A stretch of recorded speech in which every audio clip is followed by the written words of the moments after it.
नमस्कार, capital TV देख रहे हैं आप। मैं हूं आपके साथ पूजा। ब्रेकिंग नाउ में बड़ी खबर आपको बता रहे हैं। बिहार विधानसभा चुनाव की तारीखों का ऐलान चुनाव आयोग की तरफ से कर दिया गया है। इस बार बिहार में चुनाव 2 चरणों में होंगे।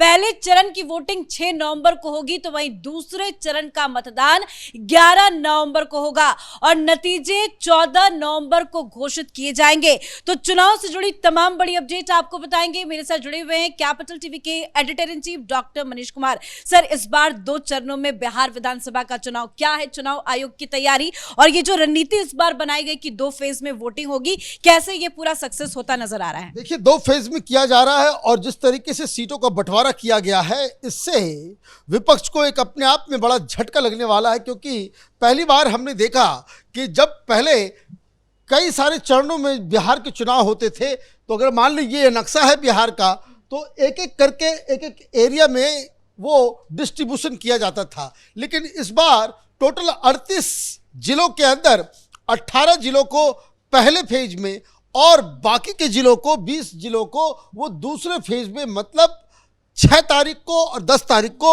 ये चुनाव होंगे। तो ये जो पहला फेज जो होने वाला है, वो तो समझिए कि एक ऐसा माहौल ही बन जाएगा, क्योंकि उसमें साफ साफ देखा जा रहा है कि ये वो जगह है जहां एनडीए बहुत ज़्यादा मजबूत नजर आती है। अगर आप इस मैप को अगर आप देखें तो एक साइड से आरा छपरा से वो सीधा गंगा के दोनों साइड जितने भी डिस्ट्रिक्ट्स हैं उसको कवर करते करते वो मुंगेर तक जाता है, और बाकी का जो शिवर हो या दरभंगा हो, ये सारी दरभंगा के ऊपर का सुपौल जितना सीमांचल है, ये सेकेंड फेज में जाएगा। और मगध के नीचे का जो इलाका है, जैसे शाहबाद है या फिर जो बॉर्डर एरिया जो है, वो सब आप देखिए सेकंड फेज के अंदर जा रहा है। पिछली बार जहां जहां महागठबंधन को ज़्यादा सीटें मिली, वो इलाका दरअसल सेकंड फेज में इस बार डाला गया है। तो कहने का मतलब ये है कि इस बार एक अनोखा, मतलब जो चुनाव का जो फेजेस जो तय किया गया है, ये बिल्कुल ही अलग तरीके से किया गया है। मुझे लग रहा है कि आज जिस तरीके से कॉन्फिडेंटली वोट चोरी का मसला हो, एसआईआर का मसला हो, या फिर वोटर्स को लेकर के कंफ्यूजन का मसला हो, एक एक सवाल का जवाब ज्ञानेश कुमार ने दिया और कई सारी और भी चीज़ें, और जिसको लेकर के विपक्ष वालों का जो जितना एजेंडा चल रहा था, उसको अपने आप जवाब देने की कोशिश की गई इलेक्शन कमीशन के द्वारा। जैसे कि अभी वोट चोरी अभी भी कांग्रेस वाले कर रहे हैं। कल परसों बैठक हुई थी, वहाँ भी बोल रहे थे भाई कितने लोगों का नाम गया, किसका नाम कटा, किसका डबल था, ये सारी लिस्ट हमें दे। और अभी भी वो सोशल मीडिया के अंदर प्रोपेगेंडा चल रहा है कि बहुत सारे लोगों का नाम कट गया।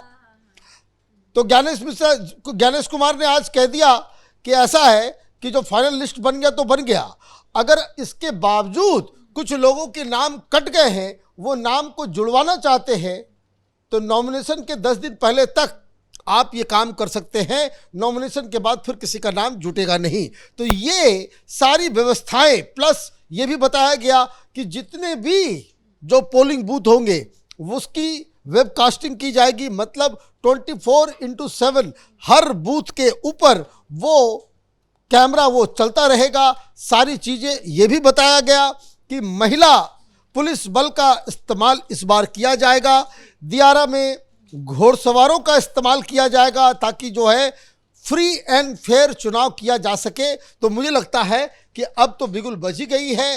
अब बारी जो है पॉलिटिकल पार्टीज की है। और वो लोग जा रहा है कि कल परसों में अब बीजेपी हो, एनडीए हो या फिर महागठबंधन में सीट शेयरिंग का फॉर्मूला भी अब धीरे धीरे सामने आएगा। लेकिन बड़ा सवाल ये है कि जो 2 फेज में चुनाव को लेकर ऐलान किया गया है, क्या ये महागठबंधन की टेंशन बढ़ाएगा और ये एनडीए को कितना फायदा देगा? देखिए, टेंशन तो बढ़ेगा ही, और ये जो फेजेस को लेकर के जो आप समझने की अगर उसको कोशिश करें, तो होता ये है कि अगर पहले फेज के अंदर या मल्टीपल फेजेस हैं, उसमें पहले फेज के अंदर आपको बढ़त दिख मिल जाती है। ऐसा माहौल बन जाता है कि भाई एक पार्टी जीत रही है, क्योंकि ये पूरा चुनाव जो होता है वो दरअसल वो चलता ही है आपके उसको माहौल के ऊपर जो हवा बहती है। तो अगर एक राज्य के अंदर पहले फेज के अंदर कि ये मालूम चलता है कि भाई इधर तो बाढ़ आ गया, तो जो दूसरे फेजेस के अंदर जो न्यूट्रल वोटर होते हैं, जो फेंस सीटर होते हैं, जो तय नहीं कर पाते हैं कि भाई किधर जाना है नहीं जाना, मूड भी बदल जाता है, उनका मूड बदल जाता है। पहले ही फेज में 121 सीटों पर वोटिंग होनी है। बिल्कुल 121 सीटों के ऊपर जो है वो पहले फेज में होगा और 122 जो है वो दूसरे फेज के अंदर होगा।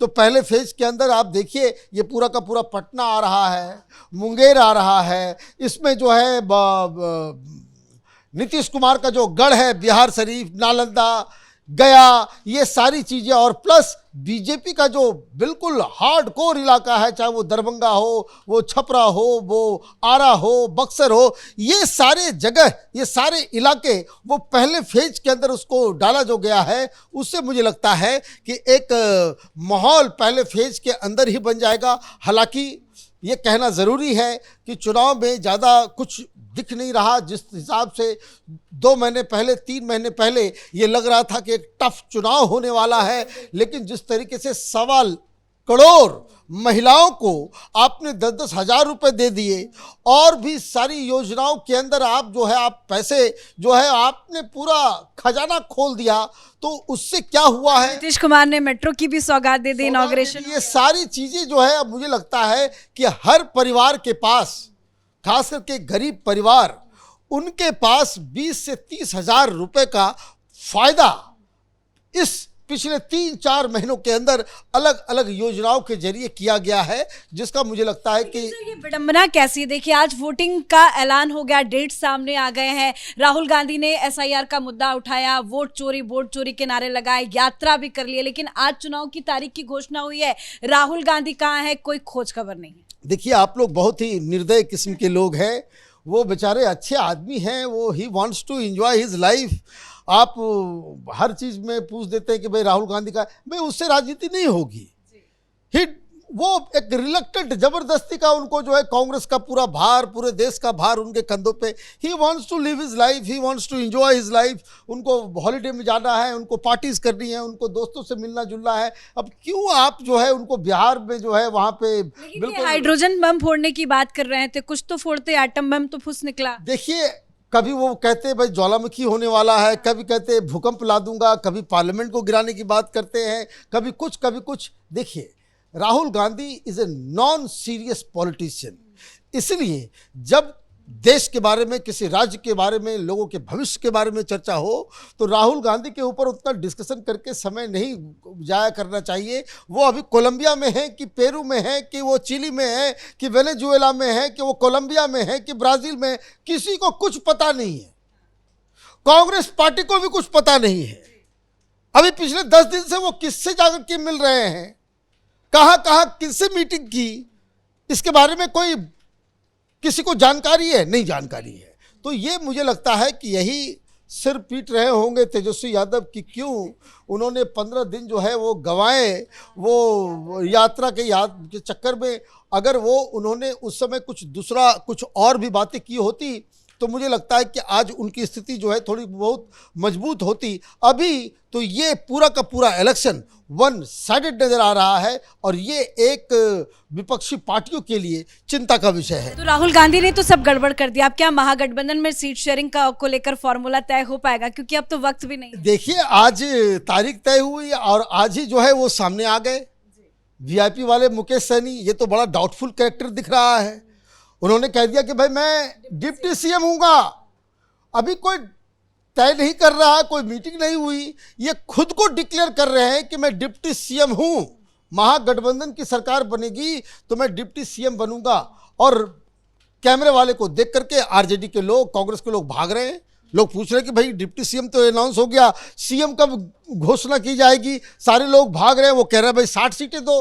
तो ये जो एक्सट्रीम प्रेशर दिया जा रहा है महागठबंधन के ऊपर, और जिस हिसाब से लोग ये बता रहे हैं कि ये भी दबाव डाल रहे हैं कि हमें भी कम से कम आधा दर्जन या 10 सीटें जो है हमें मिलनी चाहिए। वो झारखंड मुक्ति मोर्चा वाले वो ये कह रहे हैं कि आप तो हमारे यहाँ मंत्रालय भी लिए हुए हो, भाई झारखंड के अंदर आरजेडी का एक मंत्री भी है, आरजेडी वाले जो है वहाँ पे चुनाव भी लड़ रहे हैं, तो बिहार में जब आप लड़ रहे हो तो हमें भी दो, क्योंकि ये तो बिहार झारखंड पहले एक साथ था और झारखंड के सटे हुए इलाके में उनको सीटें चाहिए। फिर आपने एक और पकड़ लिया चाचा जी को, चिराग पासवान के चाचा पशुपति पारस, वो भी कह रहे हैं कि भाई हम भी महागठबंधन में, हमें भी कुछ सीटें चाहिए।